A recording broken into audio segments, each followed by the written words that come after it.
전 시간에 이어서 그 EOQ 모델을 한번 다시 볼 것입니다. 자, EOQ 모델 계산해서 앞에 그 강의록 조금 수정했습니다. 그래서 EOQ의 주문량을 보면 보신 것처럼 이런 식으로 표현이 되죠. 그래서 EOQ는 루트 C분의 2OD. 그래서 앞에서 봤던 것처럼 1회 주문량 C 주문 비용이 3만원, 그 다음에 연간 수요량이 3650개, 36,500개, 그 다음에 연간 재고 유지 비용이 20%, 그 다음 평균 단가가 1만원인 경우에, 위에 나온 것처럼, 재고 유지 비용은 그 평균 단가에다가 20%에 해당되니까, 만 곱하기 0.2, 그리고 1회 주무시 주문 비용이 3만원이고, 그 다음 연간 수요량이 36,500개이므로, 계산식에 집어넣으면, EOQ가 1046개가 나오죠.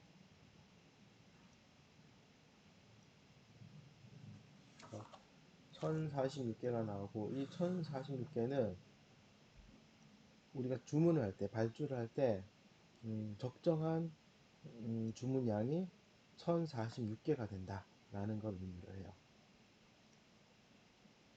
그래서 가장 적절한 재고를 유지하는 1회 주문량이 1046개가 되고, 1년에 연간 수요량이 36,500개니까 36,000개를 한 번 주문할 때마다 1046개를 주문하기 때문에 나누면 35가 나오죠.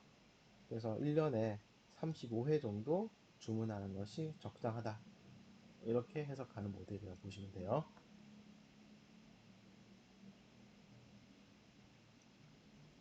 그래서 앞에서도 잠깐 본 것처럼 이 경제적 주문량 모델의 어떤 기본적인 가정들이 몇 가지가 있었죠. 한 번 더 정리를 하고 갈게요.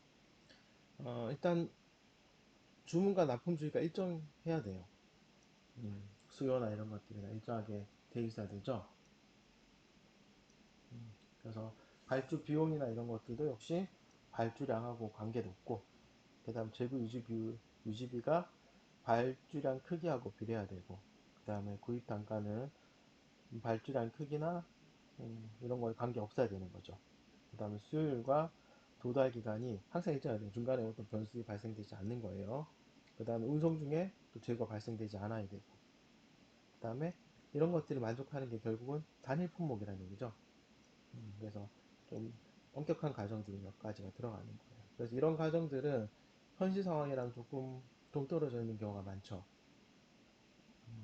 그래서 EOQ 모델을 일반적으로 사용하긴 하지만 현실 모델에 적극적으로 반영하기에는 좀 한계가 있다, 이렇게 보시면 이해하기가 편하실 겁니다. 그래서 EOQ 모델 조금 더 보면은 우리 경제적 주문량 모델에서 어느 정도의 주문량으로 하는 것이 가장 경제적인가. 그래서 여기서 보면 이게 모델이 어떤 것들을 설명할 수 있냐면, 물량에 따라서 이렇게 운송비용이 우리 기본 가정에서 이걸 무시했었잖아요. 그 다음 운송 중에 있던 어떤 재고 이런 것도 무시했었죠.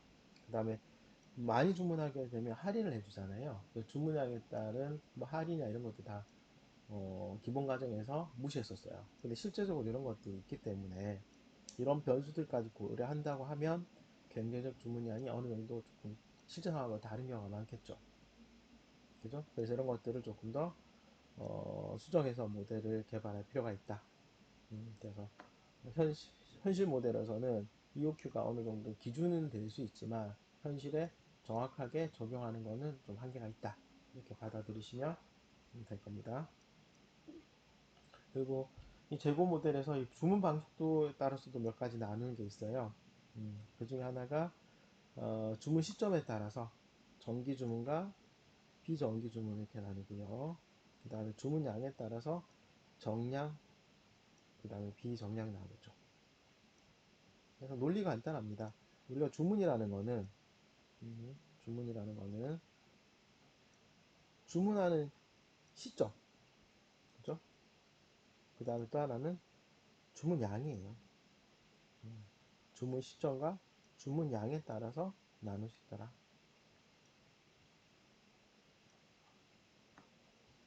그래서 가장 일반적인 게 정량 주문 방식이에요. 이 정량 주문 방식부터 한번 봅시다. 이 정량 주문 방식은 우리가 앞에 살펴봤던 EOQ 모델을 활용하는 거라고 보시면 돼요. 그래서 일정량을 주문하는 거죠. 그 일정량의 기준이 되는 게 뭐냐? 그게 바로 EOQ라는 거예요.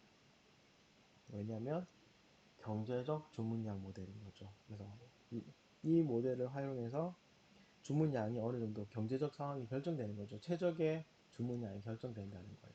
그래서 매번 EOQ가 결정되어 있는 요 주문량만큼을 주문하게 되는 거죠. 그러면 주문 시기는 어떻게 되는 거죠?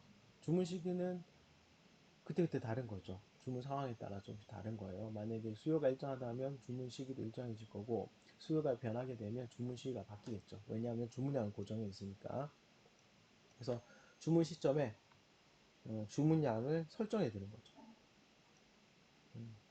그래서 사실 관리가 편해요. 일정 수준의 뭐 재고가 필요하면 그때 일정량의 주문을 하기만 하면 되는 거죠. 발주를 하기만 하면 되는 거니까.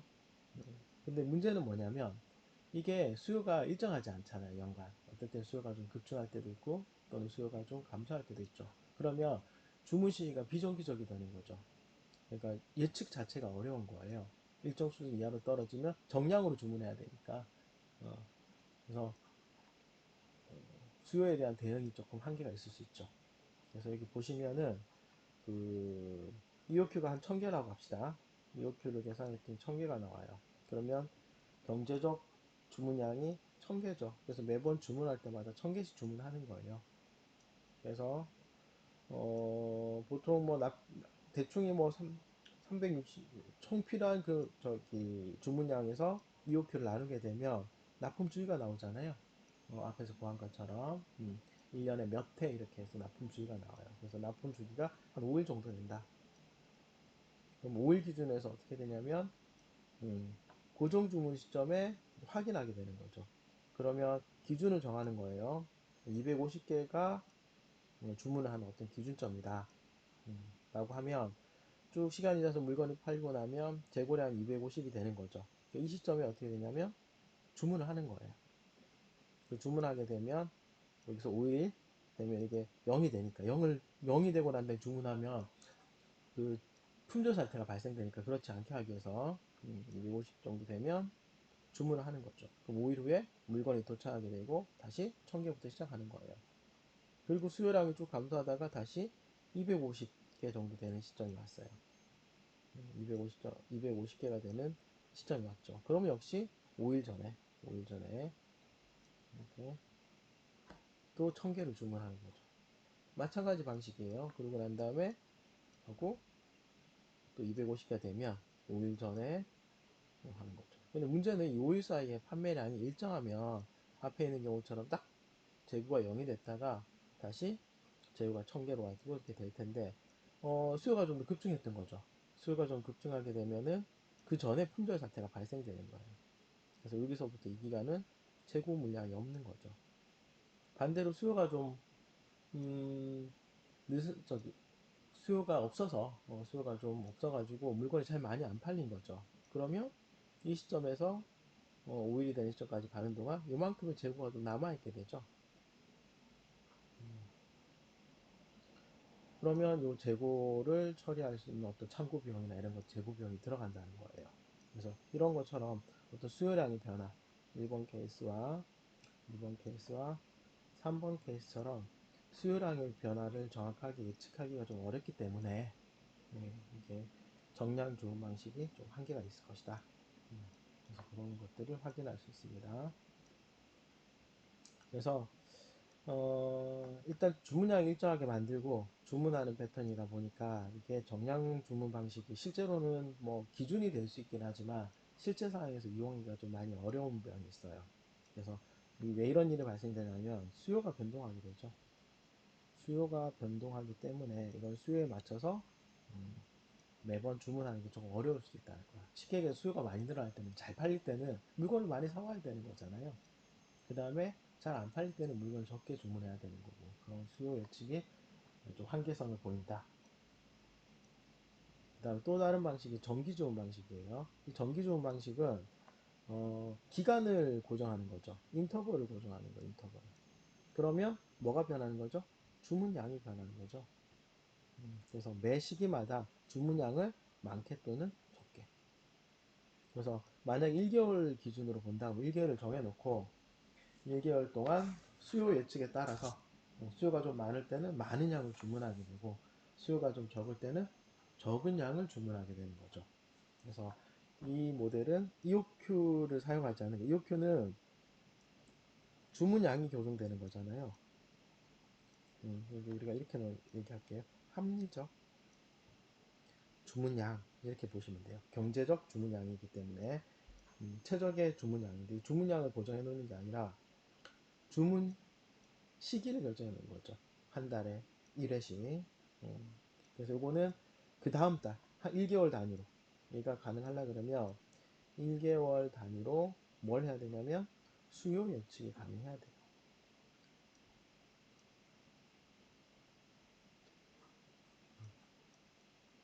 그래서 보통 일반적으로 주문량 변동이 좀 심한 경우요. 판매 속도가 일정하지 않은 상품이나 계절적인 상품들 이런 것들은 정기 주문 방식이 조금 유리하다고 보시면 돼요. 그래서 보는 것처럼 정기 주문 이런 거죠. 그냥 한 달마다 주문하는 거죠. 한 달마다 이렇게 주문이 들어가는 거예요. 그래서 처음에는 수요가 좀 많았던 거죠. 그죠? 수요가 많아서 한 달 되기 전에 다 팔린 거죠. 30일로 고정했으니까. 그래서 이런 케이스가 있고. 그래서, 수요가 많네. 라고 많은 양을 주문하는 거야. 처음에는 1000개 주문했다가 두 번째 다 팔려서 지금 품절 사태가 발생됐잖아요. 이렇게. 그러다 보니까, 수요가 많은가 보다 예측해서 많은 양을 주문하게 돼요.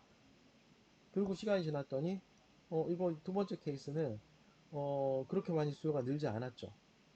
그러다 보니까 재고가 쌓인 거예요. 이만큼. 그러니까 그 다음번에는 적은 양을 주문하는 거죠. 그래서 이런 방식으로 양을 변화시키는 거예요.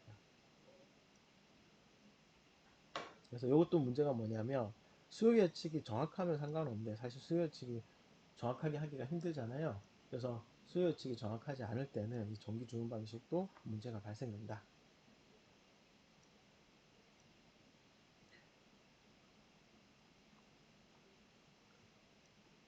그래서 앞에서도 본 것처럼 이 비정량 정기 주문 방식을 사용하게 되면 음, 결정적으로 어떤 문제가 발생되는 거죠?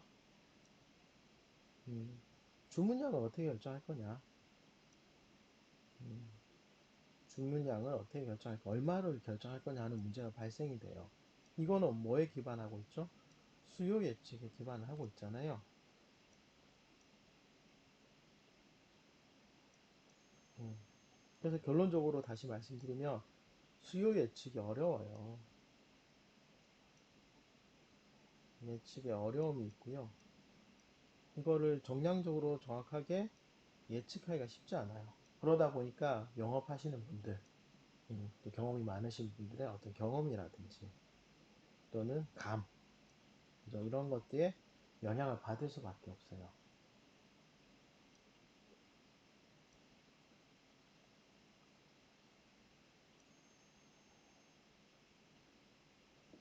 그래서 어, 그래서 주문량 결정이 어렵다는 거죠. 그래서 정기적으로 주문하는 방식에서도 이 주문량 결정이 상대적으로 어려운 거예요. 그래서 특히 영업하시는 분들은 이 품절 사태가 더 심각한 문제거든요. 재고가 쌓이는 것보다 품절 사태가 더 심각하게 받아들여지기 때문에 일반적으로는 조금 수요량보다 많은 양을 주문하게 돼요. 왜냐하면 쌓아놓고 팔면 되는 거니까. 품절 사태로 해서 팔지 못하는 경우가 더 안 좋은 케이스에 해당되기 때문에 그 초과되는 우리가 예측한 수요 예측보다 조금 초과되게 예, 초과되는 주문을 하게 되는 거죠. 그래서 만약에 얘가 어떤 특별한 상황이 발생, 수요가 갑자기 어떤 현상 때문에 급감을 하게 된 거예요. 급감. 그렇게 되면 어떻게 되는 거죠? 재고가 쌓이는 거잖아요. 그래서 이런 현상들에 대해서 정기적인 주문 방식이 한계를 가지는 거죠. 그래서 이런 수요 급감의 현상들이 발생될 때는 비정기 주문 방식이 사용될 수밖에 없어요. 그래서 현실 상황에서는 예측의 한계들이 있는 거죠. 그래서 이런 것들에 대한 것들이 있다고 보시면 돼요. 그래서 비정기, 비정량 주문 방식. 실제로는 얘를 제일 많이 쓰게 될 수밖에 없겠죠. 어, 재고 조사를 통해 가지고 수요 예측을 하게 되고 수요 예측에 따라서 비정량, 정확한 양, 우리 예측에 따른 어떤 양, 그 다음에 시기, 감소되는 재고 감소되는 소진되는 어떤 추세를 보고 비정기적이고 비정량적인 방식들을 살 수밖에 없어요. 그래서 재고 모델이 이론적 모델들이 몇 가지 보여줬지만 이론적 모델이라는 건 하나의 기준에 해당되는 거죠. 기준이고 실질적으로는 재고의 양에 따라서 또는 재고의 변화에 따라서 주문하는 방식들을 보통 택해요. 그래서 판매 계획이라든지 그다음에 경험, 감, 사실 이게 대부분이죠. 이게 수요 예측이라는 게 들어가기 때문에 그래요. 수요 예측이 정량적으로 분석이 되면 참 좋겠지만 얘가 힘든 거죠. 그러다 보니까 경험이 더 중요하게 되는 거예요. 그래서 적정 시기에 적정한 양들을 주문하게 되는 거죠. 그럼 이런 것들이 문제가 발생할 수 있죠. 만약에 수요 예측이 틀리면 예측이 오류가 발생되면 어떤 일이 발생되는 거죠? 당연히 재고가 발생되고 그러다 보면 비용이 발생되는 거잖아요. 그러면 당연히 기업의 이윤을 감수하게 되는 거예요. 그래서 어, 최근에는 이제 조금 정보화 개념이 발달돼서 수요 예측하고 그 다음에 재고의 변동 상황들을 실시간으로 좀 확인할 수 있는 상황이 됐죠. 그래서 정보통신의 기술 발달로 그 다음에 여러 가지 뭐 통계 조사들도 할 거고 시장 조사도 진행하게 될 거예요. 그래서 다양한 조사를 통해서 수요 예측이 생각보다 좀 좋아진 거죠. 그러다 보면은 이 수요 예측이 정말 잘 되는 상황이면 일단 생산할 때부터 그죠? 생산 계획부터 바뀌게 되는 거예요. 뭐에 따라서? 수요 예측에 따라. 그러면 생산하고 이게 바로 뭘 소비자한테 전달되는 거죠. 왜? 이 수요하고 실제 소비잖아요. 소비가 정확하게 일치한다면 사실 재고가 필요 없는 상황이죠. 그래서 바로 전달될 수 있게 만들 수가 있다는 거죠. 이게 사실은 물류가 이런 부분에서 되게 중요한 역할을 하게 되는 겁니다. 그래서 부정기적인 이런 좋은 방식들은 앞에서도 살펴본 것처럼 리드 타임을 생각해야 돼요. 리드 타임 생각해서 물건이 제 회사에서 제조된 회사에서 그 다음에 소비자에게 전달될 때까지 어떤 시간들도 고려를 해야 되는 거고요. 그 다음에 어, 수요량, 수요량도 역시 확인을 해야 되는 거죠. 그래서 이게 매번 음, 측정이 돼야 되고 확인이 돼야 되는 거예요. 그래서 비정기적으로 그 다음에 비정량이 주문이 되기 위해서는 항상 실시간, 그죠? 실시간이라는 건 여기에 정보 기술이 바탕이 되는 겁니다. 매번 재고의 변화량이라든지 수요의 변화를 확인할 수 있어야 돼요. 이렇게 되면 비정기적으로 비정량이 주문 방식으로 주문할 수가 있는 거죠. 그 다음에 ABC 재고 분석이라는 게 있어요. 이거는 실제로 많은 기업들에서는 실제 상황에서는 물건이 하나만 있는 게 아니잖아요. 여러 종류의 물건들이 존재하고 각 물건들마다 수요 예측이나 이런 것들도 뭐 정확한 경우도 있겠지만 정확하지 않은 경우도 있죠. 그 수요량도 다르고 그 다음에 시기별로 수요량도 다를 거예요. 그래서 이것들을 크게 세 가지로 분류하는 거죠. 음, 그래서 기업의 어떤 재고 유지 품목들을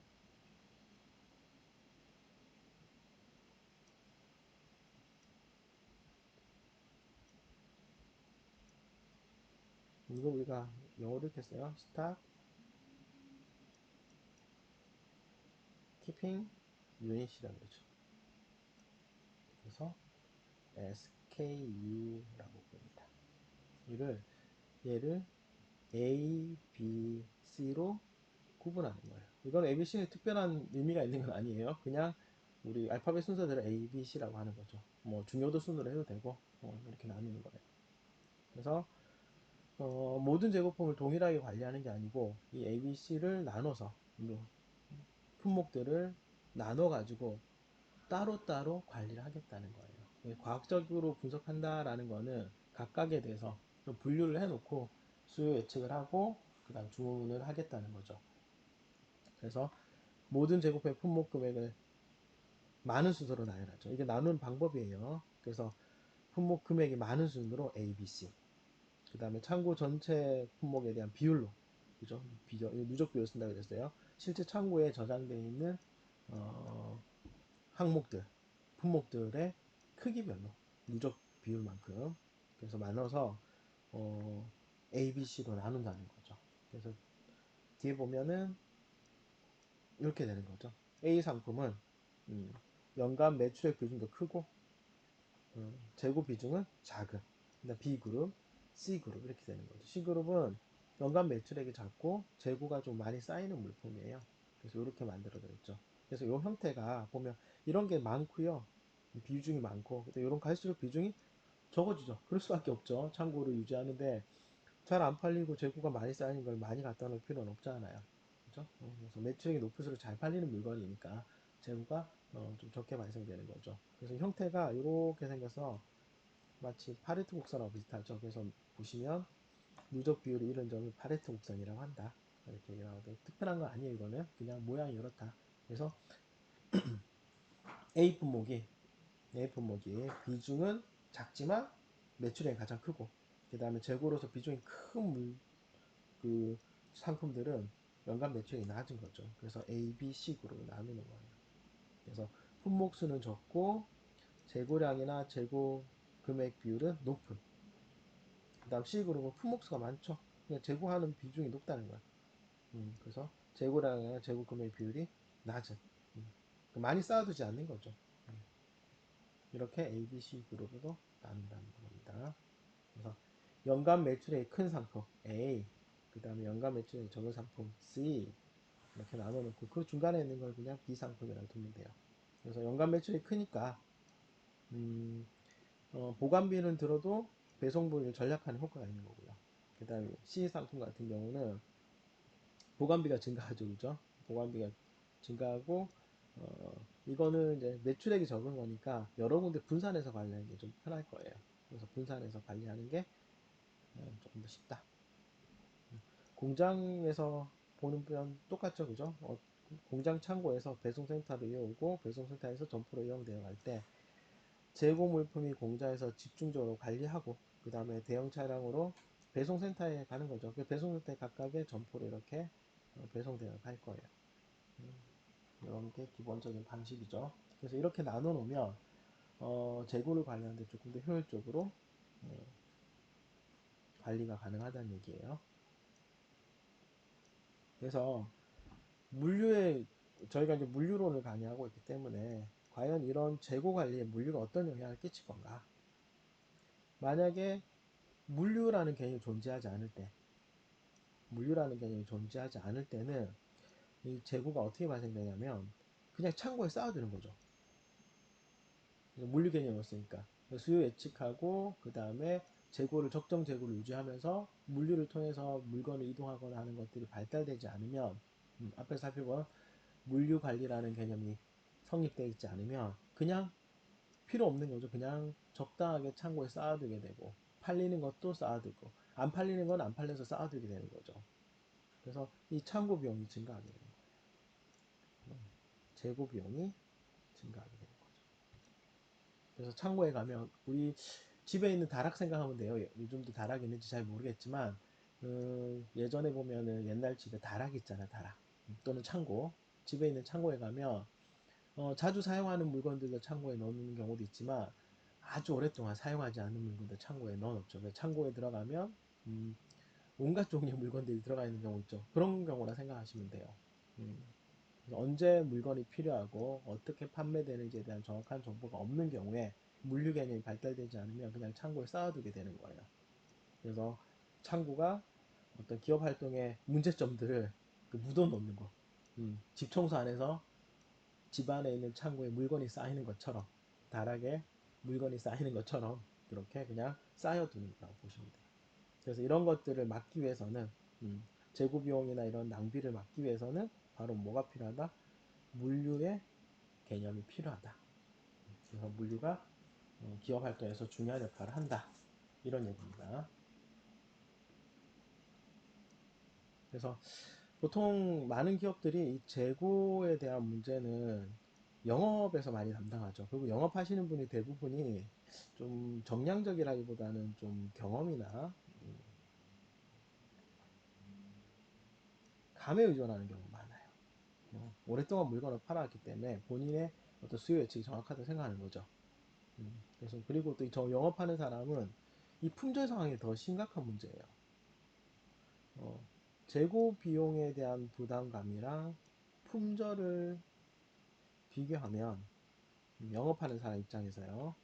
품절 상황까지를 우리가 고민하면 얘가 훨씬 더 크게 느껴지는 거예요. 그래서 오히려 재고를 좀 두더라도 품절 상황을 만들지 않게 하는 거죠. 그러다 보니까 주문량이 많아지는 거예요. 그래서 재고 비용이 계속해서 증가하는 형세들이 발생되는 거죠. 그래서 이 앞에서도 살펴본 것처럼 채찍 효과 이런 거하고 똑같죠. 계속해서 재고가 쌓이게 만드는 이런 특성들을 가지고 있어요. 그러다 보면 이것들이 결국은 비용을 발생되고 이 비용들은 기업의 이윤을 감소시키는 역할을 하는 거죠. 그래서 이 재고 비용은 최소화하고 합리적으로 관리할 수 있는 방법들이 필요하다. 그래서 앞에 살펴본 건 똑같습니다. 품절이 더 큰 문제이기 때문에 남는 거를 재고 발생되죠. 결국에는 창고 비용도 발생되고요. 그 다음에 결국은 또 남은 재고가 뭐 오랫동안 보관할 수 있는 저기 상품이면 괜찮겠지만 그렇지 않은 경우에는 재고를 또 폐기하는 경우도 있죠. 결국 이것도 비용이잖아요. 이런 비용들이 발생된다. 결국 이런 것들은 낭비죠, 낭비. 이런 낭비를 없애는 방법이 바로 뭐가 된다? 낭비를 줄이기 위해서는 물류 관리가 필요하다. 이게 물류 관리의 필요성이에요.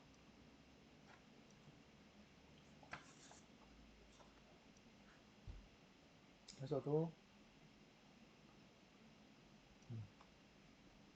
생산 부분도 마찬가지예요. 생산 부에도 원재료를 재고를 항상 유지해야 되는 거죠. 원자재가 필요하고 원자재를 가지고 상품을 만드는 과정에서도 떤 생산의 속도, 생산량을 우리가 예측을 해야 되는 거예요. 그러다 보면은 어떤 품목별로 재고들이 유지해야 되는데 이것도 마찬가지. 생산 라인이 돌아가는데 원재료가 부족하면 품절 현상이 생기는 게 더 심각한 문제죠. 그러다 보니까 주문량이 많아지게 되고 주문량이 많아지니까 창고 비용이나 재고 비용이 증가하게 되는 거예요. 그래서 이런 것들 역시 전체적으로 물류 관리가 잘 되어 있으면 생산량 예측이라든지 수요량 예측이 가능해지게 되고 그렇게 되면 재고 비용이나 이런 것들을 좀 줄일 수 있는 거죠. 그래서 이런 것들을 해결할 수 있는 방법은 물류밖에 없다는 거예요. 그래서 물류 관리라는 게 기업에서 중요한 역할을 차지한다. 여기 보면은 잘 돼 있죠. 불량 재고가 많을 경우, 그 다음에 재고가 많다면 창고 비용 발생되는 거 당연한 거죠. 창고 비용은 어차피 비용이에요, 기업에서. 그 다음에 불량 재고가 발생하게 되면 이 불량 재고라는 거는 쓰지 않은 게 계속 쌓이는 거죠. 그리고 재무적으로도 좋지 않아요. 음, 불필요한 투자가 많이 됐다는 거죠. 물건을 불필요하게 많이 사온 거예요. 음, 그래서 이게 또 만약 상품 같은 경우는 그죠? 그 다음에 처분하는 것도 비용이 들 수밖에 없어요. 그 다음에 재고 수송도 마찬가지죠. 수송 비용도 또 발생되는 거란 말이에요.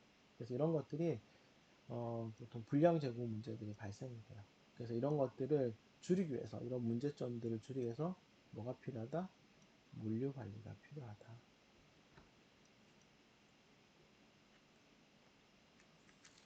그래서 물류 부분의 재고 잘 유지할 수 있게, 재고를 잘 유지할 수 있도록 물류들이 역할을 할 수 있다, 이런 거죠. 그래서 물류에서 적정량을 유지하고 재고를 적정량 유지하고 그 다음에 품절 사태를 방지하는 게 이 물류라는 부분이 담당하게 되고, 이게 물류 부분에서 하게 되는 주요 관리 내용인 거죠.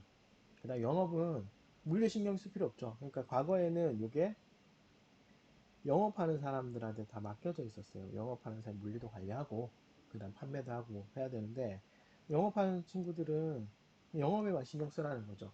영업에만 신경 쓰고 그다음에 재고라든지 물류에 대한 것들은 물류 부분에서 따로 떼내서 하겠다는 거예요.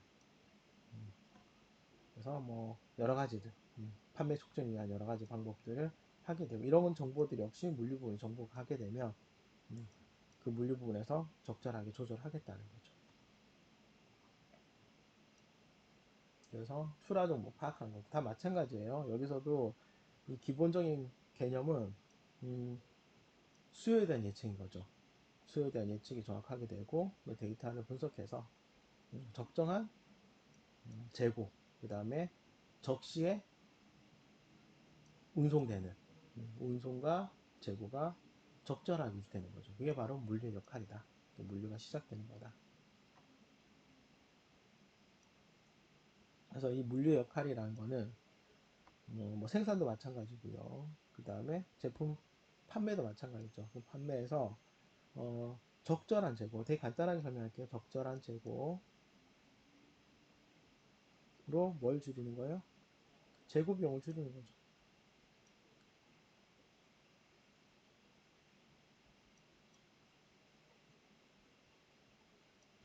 그 다음에 또 하나는 품절을 막는 거예요. 이걸 하기 위해서는 어떤 물류의 역할이 중요하다.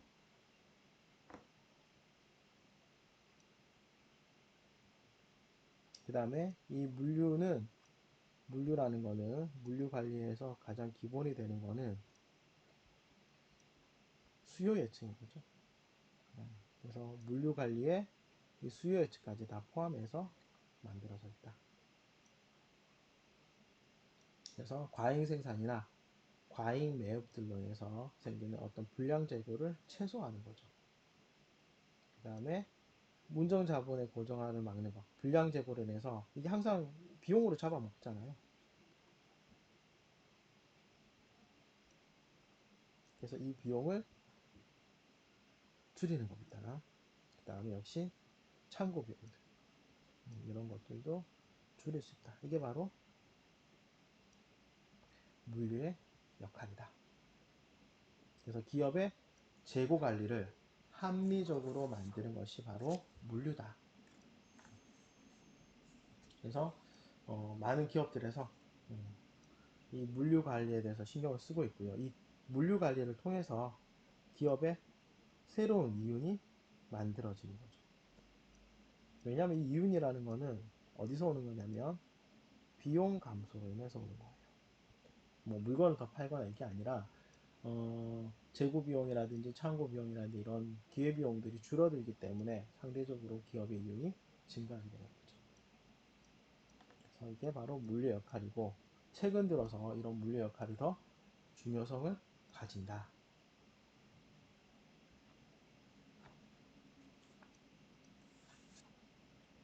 그리고 최적 재고 관리 프로그램이 도입되는데, 이거는 뭐 여러 가지 몇 가지 방식들을 보는 거예요. 자재 소요량 계획, 그 다음에 유통 자원 계획, 그 다음에 지트 앞에서 말한 거죠. Just in time 재고 관리. 그래서 일단 자재 소요량 계획이라는 것들을 먼저 세워야 되겠죠. 그 다음에 유통 자원 계획. 여기는 예측의 예측 계획이기 때문에, 그래서 수요에 맞추어 원자재나 부품을 공급하는 계획. 그 다음에 자원 계획은 요 자재 소요 계획에 맞춰서 완제품이 흐름이 적용하는 거. 어떻게 시장에 완제품이 그 배송되어야 되는가 하는 것들이죠. 운용 자원 계획 이런 것들이 잘 만들어지면 이게 바로 창고 비용 거의 쓰지 않게 just in time 재고 관리가 가능하다는 거예요. 결국은 이런 것들의 메인은 예측이죠, 그죠? 수요 예측이라는 게 중요하다. 수요 예측 어떻게 가능하죠? 여러 정보, 시장 정보들을 활용해야 되고 이런 시장 정보들을 분석해서 과학적 분석을 통해서 예측이 가능하다. 그리고 이런 것들을 사용하게 되면 just in time 시스템을 사용하게 되면 이것도 관계도 중요해요. 우리 앞에 살펴봤던 SCM하고 관계되는 거죠. 서플라이 체인 매니지먼트하고도 관계되는 거야. 그래서 물류라는 개념이 최근에 서플라이 체인 매니지먼트로 바뀌게 된 이유들은 이런 것들이죠. 그 다음에 마찬가지 얘기예요. 그래서 뭐 여기 보면은 푸시 제국 보충 전략도 있고 그 다음에 포스트 퍼머넌트 뭐 지원 전략도 있고 이런 것들이 몇 가지 전략들이 있는 거죠. 그래서 보통 푸시라는 거는 생산자가 수립 원가 단계부터 계획을 하는 거예요. 그래서 말 그대로 푸싱하는 거죠. 그다음 풀은 당기는 거니까 그렇게 보시면 되고요. 그 다음에 지연 전략이라는 거는 출하 시에 완성하지 않는 상태예요. 그래서 뭐 반제품 유통 과정 중에 완성되는 거 이런 것들이 좀 유리한 거죠. 그래서 반제품 같은 것들이 나중에 뭘 통해서 유통 과정 중에서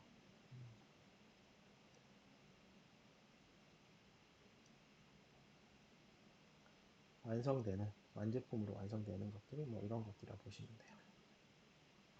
그래서 여기까지가 재고 관리에 대한 개념이고요. 재고 관리도 역시 물류의 중요성이 중요하다. 기업에서 하는 재고 관리가 상당히 중요한 부분을 차지하는데 이 재고 관리를 합리적으로 하기 위해서 물류의 중요성이 점점 대두되고 있고 물류 관리를 통해서 조금 더 나아가서 SCM이라는 걸 활용해가지고 이 재고 관리를 효율적으로 한다면 기업에 새로운 이윤이 창출된다. 이런 내용인 거죠. 네, 다음 시간에 뵙도록 할게요.